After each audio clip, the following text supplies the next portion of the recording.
Planten ceps en una finca de 5 hectàrees que permetrà al Castell del Remei incrementar la seva producció de vi blanc. Una aposta que el celler va iniciar ara fa un any en un terreny annex on s'hi pot trobar la varietat Sauvignon Blanc i que gràcies a les argiles de la zona ha obtingut un bon resultat. D'aquesta manera pretenen potenciar un producte que molts cops acaba servint per elaborar el cava i que ara per ara representa una cinquena part dels vins que conformen la DO Costes del Segre. Reivindiquem, el blanc, és una tendència que està prenent molta intensitat arreu del món, dels grans aficionats al vi.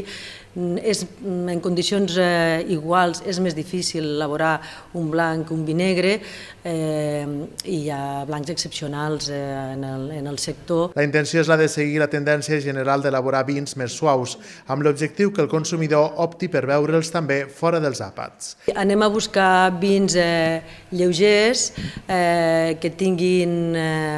que siguin molt agradables al tast, vins que la gent no pensi que se l'ha de prendre amb un plat en concret, sinó que li vingui de gust prendre'l fins i tot d'aperitiu. Un canvi d'hàbits que també va acompanyat d'una renovació de la imatge, un any i mig després que Tomàs Cusiner assumís la direcció d'aquest celler. Del conjunt de les denominacions d'origen de vi catalanes, la de la Terra Alta i la del Penedès són les que més aposten pels blancs.